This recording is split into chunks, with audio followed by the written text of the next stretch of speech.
한계를 돌파할 수 있는 능력을 가져야 한다. 한계가 무엇입니까? 나의 limit가 어디입니까? 여러분의 그 한계를 알고 또는 인식하고 한계를 깨뜨릴 수 있는 능력을 받는다면 성공할 수 있습니다. 재정적인 문제이든 건강의 문제이든 돌파할 수 있는 능력이 있어야 합니다. 그 능력은 하나님께로만 올 수 있습니다. 그 능력으로 사는 사람이 그리스도인입니다. 성령의 능력으로 사는 사람입니다. 저는 많은 사람들을 만나고 상담도 합니다.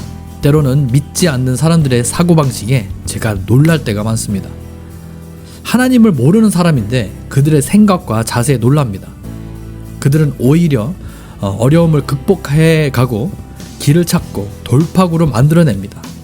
하나님도 없는 세상 사람들인데, 반면에 그리스도인들 중에는 하나님을 믿는다고 하면서 믿는 자는 말 뒤에 숨어서 정말 무능력한 그리스도인으로 살아가는 사람들이 있습니다. 매주 교회에 나오면서 매주 하나님의 말씀을 들으면서 심지어는 기도한다고 하면서 자기 생각에서 나오지 못합니다. 기도한다고 하면서 아무 일도 못 만들어냅니다. 아무 역사도 반전도 없습니다. 그냥 세상적으로 게으를 뿐입니다. 그리고 쉽게 포기하고 세상적으로 살아갑니다. 자기 생각의 틀에 갇혀 삽니다. 그 리미트에 갇혀 착하게 삽니다.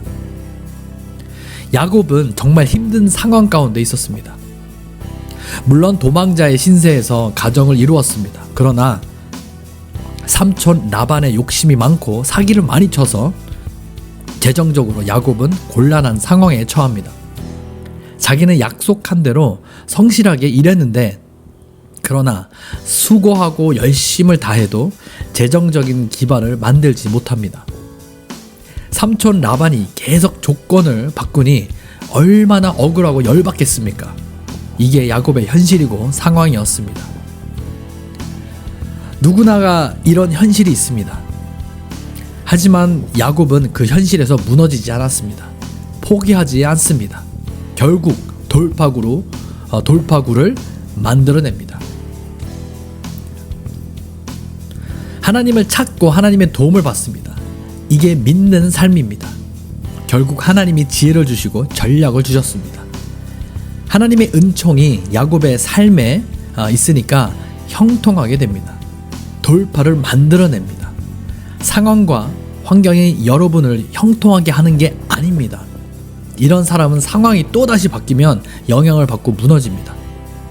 돈이 사람이 한 번 도와줄 수 있어도 그것으로 돌파를 만들어내는 것이 아닙니다. 하나님과 씨름하려는 근성이 있어야 합니다. 선한 의지를 가져야 합니다. 야곱은 쉽게 포기하지 않았습니다. 형을 만나러 가는 그 길에서 형이 400명의 군사와 함께 온다는 소식 앞에서도 절망적인 순간에도 그는 하나님께 승부수를 둡니다. 하나님과 씨름을 합니다. 사람들 앞에 살지 않았습니다. 여러분, 그 근성이 있습니까? 선한 의지가 있습니까? 저는 잘 모르겠습니다 라고 답하는 것을 제일 싫어합니다. 특별히 리더로 사역자인데 누군가와 와서 물어볼 때 모르겠다 답하는 것은 결코 좋은 말이 아닙니다. 책임지려 하지 않는 거지 근성입니다. 이제는 주님과 씨름해야 합니다. 근성을 가지고 기도의 자리에서 돌파를 경험해야 합니다. 그래서 하나님의 지혜로 답을 줄 수 있어야 합니다. 돌파의 경험을 나눌 수 있어야 합니다. 나도 돌파해보고 싶다. 나도 정말 답을 줄 수 있는 영향력을 가진 리더이고 싶다. 이런 갈망이 있기를 바랍니다. 책임지기 싫고 귀찮기 때문에 모르겠습니다. 끝내려고 하는 사람들이 많습니다. 여러분은 더 이상 그런 사람이 아닙니다. 하나님의 지혜를 가진, 하나님의 해답을 가진 자입니다. 돌파를 만들어낸 자입니다. 돌파는 하나님께 있습니다. 여러분, 어떻게 하시겠습니까? 돌파 안 되는 그런 삶을 그냥 쭉 사시겠습니까?